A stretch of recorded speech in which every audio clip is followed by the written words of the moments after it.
Hello scholars, कैसे हैं आप सब। साइंस के चैप्टर 13 मोशन एंड टाइम, इस चैप्टर की रीडिंग कर रहे थे हम लोग। और आज के वीडियो में हम जिस टॉपिक को कंप्लीट करेंगे वो क्या है, 13.4 मेजरिंग स्पीड। इसके पहले हमने क्या देखा था कि मेजरिंग टाइम, टाइम कैसे मेजर करते हैं वो देख लिया था। आज के वीडियो में हम जानेंगे कि स्पीड कैसे मेजर करनी है। Having learned how to measure time and distance, you can calculate the speed of an object. Let us find the speed of a ball moving along the ground. अब distance measure करना आपको आता है, time major करना आपको आता है, तो आप स्पीड को भी मेजर कर सकते हैं। कैसे मेजर करेंगे? आपको पता था कि स्पीड का फॉर्मूला क्या है, speed equals to distance upon time. तो चलिए एक एक्टिविटी है, एक्टिविटी के थ्रू जानेंगे कि एक बॉल की स्पीड को हम कैसे मेजर करेंगे।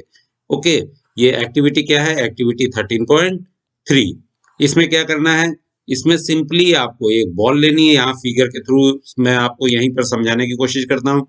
एक आपको बॉल लेनी है और ग्राउंड पे एक लाइन खींच देनी है। लाइन ड्रॉ कर दिया, चौक से किसी भी चीज से, मार्कर से आप ड्रॉ कर दीजिए और लाइन के एक साइड बैठ करके आप बॉल को थ्रो कीजिए। ओके, थ्रो मीन्स आप उसको ग्राउंड के सहारे उसको धीरे से पुश कीजिए, तो क्या होगा, बॉल रोल करती हुई आगे की ओर बढ़ेगी। जब आगे की ओर बढ़ेगी और जिस समय वो इस लाइन को क्रॉस करे, जो लाइन आपने ड्रॉ की हुई है, जिस समय उस लाइन को क्रॉस करे वो टाइम आप मेजर कर लीजिए। या आपने कोई स्टॉप वॉच लगा रखी है तो स्टॉप वॉच वहां से स्टार्ट कर दीजिए। उसके बाद ये बॉल आगे रोल होते होते होते होते आगे जाके कहीं पर एक पोजीशन पे रेस्ट कर जाएगी, रुक जाएगी। उस समय आप अपनी स्टॉप वॉच को रोक दीजिए और टाइम मेजर कीजिए कि टोटल टाइम कितना लगा उस लाइंस को क्रॉस करके जहां पे बॉल रेस्ट हुई है वहां तक पहुंचने में। ओके, अब क्या करना है, अब आपको एक स्केल से या मेजरिंग टेप से ये जो लाइन ड्रॉ की थी, इस लाइन ड्रॉ से और ये बॉल जहां पे रेस्ट हुई है जाके वहां तक की डिस्टेंस मेजर करनी है। तो आपको दोनों चीजें मिल गई, टाइम भी मिल गया और डिस्टेंस भी मिल गई। अब आप स्पीड कैलकुलेट कर सकते हैं, बहुत ही इजी है। आपको पता है कि speed equals to distance upon time. जितनी भी डिस्टेंस इसने कवर की है उसको जितना टाइम लगा उससे डिवाइड कर देंगे तो आपको इसकी बॉल की स्पीड पता चल जाएगी। ये स्पीड इसकी एक एवरेज स्पीड है। क्यों? क्योंकि शुरुआत में जब आपने बॉल को फेंका था तब क्या हुआ, तब बॉल की स्पीड थोड़ी ज्यादा रही होगी, लास्ट में रेस्ट करते करते रुकते रुकते बॉल की स्पीड कम हो गई होगी। तो ये टोटल जो हम स्पीड मेजर कर रहे हैं that is a average speed of this ball. Suppose इसने 10 मीटर की डिस्टेंस कवर की, ओके, और इसको ये डिस्टेंस कवर करने में 20 सेकेंड्स लगे। तो क्या होगा, 10 metre upon 20 second, 10 metre upon 20 second जब आप करेंगे तो स्पीड आपकी क्या आ जाएगी, 0.5 मीटर पर सेकेंड। ओके, तो इस तरीके से आप इस बॉल की स्पीड पता कर सकते हैं। इसी तरीके से क्या है कि हम लोग अपनी स्पीड भी जान सकते हैं। Each one of you can then measure the time taken to cover the distance and calculate your speed. अगर आपको डिस्टेंस पता है, नहीं पता है तो मेजर कर सकते हैं। तो क्या करना है कि आपको एक पोजीशन से जहां से आप चलना स्टार्ट कर रहे हैं, सपोज एक 100 मीटर रेस ही होती है। 100 मीटर रेस का मतलब क्या है, यहाँ पर वर्ड ही यूज कर रहे हैं 100 मीटर रेस, मतलब उस रेस में जो डिस्टेंस है वो फिक्स है, 100 मीटर की है। ओके, अब इस रेस को कवर करने में अगर किसी बच्चे को 10 सेकेंड या 15 सेकेंड या 20 सेकेंड लग रहे हैं तो उनकी स्पीड डिफरेंट डिफरेंट होगी। जिसको 20 सेकेंड लग रहे हैं उसको क्या होगा, 100 मीटर अपॉन 20 सेकेंड्स। ओके, तो क्या आ जाएगा हमारा, 5 मीटर पर सेकेंड की स्पीड से वो दौड़ रहा था। इसी तरीके से जिसको 10 सेकेंड्स अगर लग रहे हैं तो क्या हो जाएगा, 100 मीटर अपॉन 10 सेकेंड्स मीन्स वो 10 मीटर पर सेकेंड की स्पीड से दौड़ रहा था। Okay, speeds of some living organisms are given in table 13.4 in kilometer per hour. You can calculate the speed in meter per second yourself. देखिए, kilometre per our में कोई स्पीड दी हुई है तो आप उसको चेंज कर सकते हैं मीटर पर सेकंड में। कैसे? देखिए, यहाँ पर एक टेबल में दिया हुआ भी है। जैसे सपोज ये फाल्कन की स्पीड यहाँ पर क्या दी हुई है, 320 किलोमीटर पर आवर। ओके, अब इसको अगर मीटर पर सेकंड में चेंज करना है तो किलोमीटर पर आवर का मतलब क्या होता है कि किलोमीटर ऊपर है हमारा और इसके डिवीजन में आवर है। अब किलोमीटर को हमको चेंज करना है मीटर में। आपको पता है कि 1 किलोमीटर में 1000 मीटर होते हैं, तो हमने क्या किया 320 को 1000 से मल्टीप्लाई कर दिया। अब डिवीजन में आवर है, आवर को आपको सेकंड में चेंज करना है। 1 आवर में 60 मिनट, फिर देन ईच मिनट है 60 सेकेंड्स, तो 60 में जब से आपने जब डिवाइड किया तो वो मिनट में हो गया, फिर अगेन 60 से और कर दिया तब क्या हो गया सेकंड में हो गया। तो 320 multiply by 1000 divide by 60 multiply by 60। जब इसको आप सॉल्व कर लेंगे तो स्पीड आपकी किस में आ जाएगी, किलोमीटर पर आवर की स्पीड आपकी कन्वर्ट हो जाएगी मीटर पर सेकेंड में।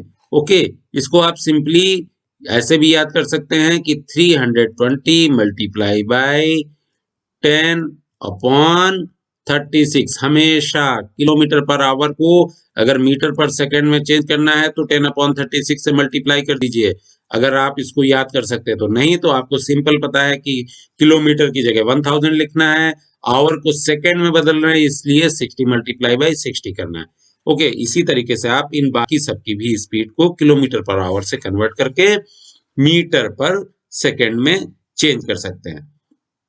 अब जैसे आपको स्पीड पता चल गई, आपको फार्मूला क्या पता है कि speed equals to distance upon time.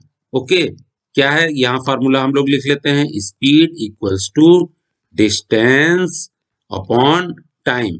अब सपोज आपको किसी क्वेश्चन में स्पीड पता है, ओके, और टाइम पता है कि कोई एथलीट है वो इस स्पीड से रन कर रहा है और इतने टाइम तक उसने रन किया, तो कितनी डिस्टेंस कवर होगी।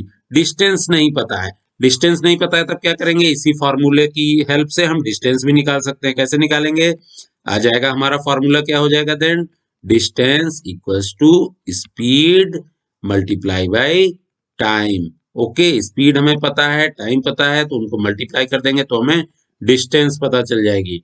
इसी तरीके से अगर आपको बोला जाता है कि स्पीड पता है कि इतनी स्पीड से कोई चीज चल रही है, और डिस्टेंस पता है कि इतनी डिस्टेंस उसने कवर कर ली, टाइम नहीं पता है कि कितना टाइम लगा होगा उसको, तो आप टाइम भी निकाल सकते हैं। उसके लिए फिर फार्मूला हमारा क्या हो जाएगा, फार्मूला हमारा हो जाएगा time equals to distance upon speed. Okay, distance upon speed. तो अगर हमें स्पीड, डिस्टेंस, टाइम इन तीनों में से कोई भी दो चीज पता है तो तीसरी चीज हम बहुत ही इजीली निकाल सकते हैं। ओके, चलिए, इसके अलावा क्या है, यू माइट हैव सॉरी, आपने कभी स्पीडोमीटर या इस टाइप की चीज कहीं देखी है? You might have seen a meter fitted on top of a scooter or a motorcycle. आपने स्कूटर या मोटरसाइकिल के ऊपर कोई एक मीटर लगा हुआ देखा है जिसमें हम लोग स्पीड मेजर कर सकते हैं। Similarly, meter can be seen on the dashboards of cars, buses and other vehicles. Figure में देखिए, यहाँ डैशबोर्ड की कार में किस टाइप का मीटर लगा होता है। यहाँ देखिए नीचे एक मीटर लगा हुआ, इस टाइप का मीटर आपने ऑलरेडी देखा भी होगा कि किसी कार में ऐसा मीटर लगा हुआ देखा हो, या बाइक में, स्कूटर में इस टाइप का मीटर होता है। तो इस टाइप के मीटर में आपने क्या देखा है, यहाँ देखिए ये क्या लिखा हुआ, km by H. km by H का मतलब क्या होगा, किलोमीटर पर आवर। मीन्स ये जो 0 से लेके 140 तक का ये सर्कल में जो नंबर्स लिखे हुए हैं, ये नंबर क्या शो करते हैं, ये स्पीड शो करते हैं। इसको हम क्या बोलते हैं, this is called speedometer. Okay, और ये जो इसकी नीडल है, ये नीडल जिस जहां पर होती है, जिस पोजीशन में, सपोज ये इस पोजीशन में है, तो ये क्या शो कर रहा है कि आपकी व्हीकल 80 किलोमीटर पर आवर की स्पीड पे रन कर रही है। ओके, तो इसको हम लोग क्या बोलते हैं, दैट इज कॉल्ड स्पीडोमीटर। इसके अलावा इसमें एक चीज और आपको कोई दिखाई दे रही है, वो क्या दिखाई दे रही है, यहाँ देखिए, यहाँ देखिए ये क्या है, कुछ नंबर्स लिखे हुए हैं जहां पर km लिखा हुआ है। कहाँ लिखा हुआ है, ये देखिए, ये km लिखा हुआ है और यहाँ पे कुछ नंबर्स हैं।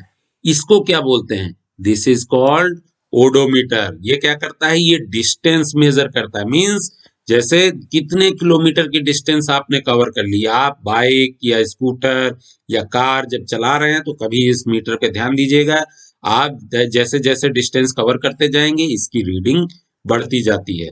ओके, ये हमको बताता है कि हमने टोटल कितने किलोमीटर की जर्नी कवर कर ली है, और इसको हम क्या बोलते हैं, this is called odometer. Okay, तो ओडोमीटर और स्पीडोमीटर में फर्क आपको समझ में आ गया। ये जो सर्कल वाला है this is called odometer, sorry speedometer, और इसके अंदर ये जो रीडिंग आ रही है this is called odometer. Okay, अब ओडोमीटर का क्या यूज हो सकता है, while going for a school picnic पहली decided to note the reading on the odometer of the bus after every 30 minutes till the end of the journey. Later on she recorded her reading in table 13.5. पहली एक बार school जाके picnic पे जा रही थी school की तरफ से, तो उसने क्या डिसाइड किया कि वो जिस बस से जा रही है उसकी ओडोमीटर की रीडिंग नोट करेगी और हर 30 मिनट पे वो रीडिंग नोट करेगी। ठीक है, तो बस का ओडोमीटर कौन सा था, ये वाला। ओके, उसने क्या किया, ओडोमीटर की यहाँ की किलोमीटर की रीडिंग नोट की। सपोज 8 AM पे उसने जर्नी स्टार्ट की थी, मींस उस समय ओडोमीटर की रीडिंग कितनी थी, ये थी 36,540। और जब जर्नी स्टार्ट की तो टोटल डिस्टेंस क्या कवर की, अभी तो स्टार्ट ही की है, बस चली ही नहीं है, तो कितनी जर्नी डिस्टेंस कवर की, 0 किलोमीटर। अब उसके बाद क्या हुआ, एवरी 30 आवर्स पे उसने 30 मिनट्स पे उसने नोट करना शुरू किया, तो 8:30 पे नोट किया, 8:30 पे जब रीडिंग चेक किया तो कितनी थी, 36,560। अब इसको अगर इसमें से माइनस करेंगे तो कितना आ रहा है, 560 और 540 मींस 20 किलोमीटर की डिस्टेंस इसने कवर कर ली बस ने 30 मिनट्स में। इसी तरीके से अगेन 9 AM पे फिर उसने नोट किया, तो टोटल डिस्टेंस कितनी इसने कवर कर ली, 580 से 540 को माइनस करेंगे तो टोटल कितनी कवर कर ली, 40 किलोमीटर्स की। इसी तरीके से 9:30 पे 10 पे इसने देखा कि 60 एंड 80। ओके, हर आधे घंटे पे वो क्या देख रही थी कि हर 30 मिनट्स पे बस जो है 20 किलोमीटर की डिस्टेंस कवर कर ले रही थी। जब 30 मिनट्स में 20 किलोमीटर डिस्टेंस कवर कर ले रही है तो 1 आवर में कितनी कर रही है, 40 किलोमीटर। मीन्स अब इसकी स्पीड क्या हो सकती है, आप बताइए। 1 घंटे में 40 किलोमीटर कवर कर रही है बस, तो उसकी स्पीड क्या होगी, 40 kilometre per hour. Okay, can you tell how far was the picnic spot from the school, picnic spot कितनी दूर था, ये भी आप बता सकते हैं। 80 किलोमीटर दूर था। लास्ट में टोटल जर्नी इसने कितनी कंप्लीट की, 80 किलोमीटर कंप्लीट की। और क्या है, looking at the table Boojho asked Paheli whether she can tell how far they would have travelled till 9:45 AM। अब 9:45 AM की रीडिंग उसने नोट नहीं की थी, बट क्या आप बता सकते हैं 9:45 पे कितने किलोमीटर उसने जर्नी अपनी कर ली होगी बस ने, कैसे बता सकते हैं, आप देखिए। ईच एंड एवरी 30 मिनट्स में, जैसे 8 से 8:30 में वो कितनी जर्नी कर ले रही है, बस 20 किलोमीटर की। ओके, इसी तरीके से 8:30 से 9 में कितना कर लिया, अगेन 20, टोटल 40। मींस हर 30 मिनट में वो कितनी जा रही है, 20 किलोमीटर। तो 30 मिनट्स में 20 किलोमीटर जा रही, तो 15 मिनट्स में कितनी जाएगी, 30 का आधा है 15 मिनट, तो जर्नी भी उसकी डिस्टेंस भी कम हो जाएगी, आधी कितनी हो जाएगी, 10 किलोमीटर। ओके, तो अब क्या पूछ रहा है, वो 9:45 पे कितने किलोमीटर गई होगी, मींस 9:30 तक 60 किलोमीटर था। अब अगर हम 9:45 की बात करें तो 9:45 पे कितना हो जाएगा, 9:45 पे हो जाएगा 70 किलोमीटर। ओके, इस चार्ट को देख के, इस टेबल को देख करके आप बहुत इजीली बता सकते हैं कि 9:45 तक उस बस ने कितनी डिस्टेंस कवर कर ली होगी, टोटल डिस्टेंस 70 किलोमीटर की कवर कर ली होगी। Okay, Paheli has no answer to this question. अब पहेली के पास इसका क्वेश्चन का आंसर नहीं था, अभी तो हमने कैलकुलेट कर लिया, लेकिन ये कैसे कैलकुलेट हुआ, इसके लिए क्या कर सकते हैं, they went to their teacher, she told them that one way to solve this problem is to plot a distance time graph. Let us find out how such a graph is plotted. यहां तो आपने बहुत ही easily इसको calculate कर लिया। अब अगर इस तरीके की कैलकुलेशन करनी है तो हमें क्या करना पड़ता है, एक डिस्टेंस टाइम ग्राफ है, अगर उसको प्लॉट करेंगे तो आप बहुत ही इजीली बता सकते हैं कि कितने मिनट पे या कितने आवर्स पे कौन सी डिस्टेंस कितनी कवर कर ली होगी, अगर हमारे पास ये डेटा अवेलेबल है। इन डेटा की हेल्प से हम ये चीजें कर सकते हैं, एक ग्राफ प्लॉट कर सकते हैं और उसकी हेल्प से ये पता कर सकते हैं। ओके, तो डिस्टेंस टाइम ग्राफ क्या होता है, और इसको कैसे प्लॉट किया जाता है या ग्राफ्स क्या होते हैं, इसको हम नेक्स्ट वीडियो में जानेंगे। Till then bye.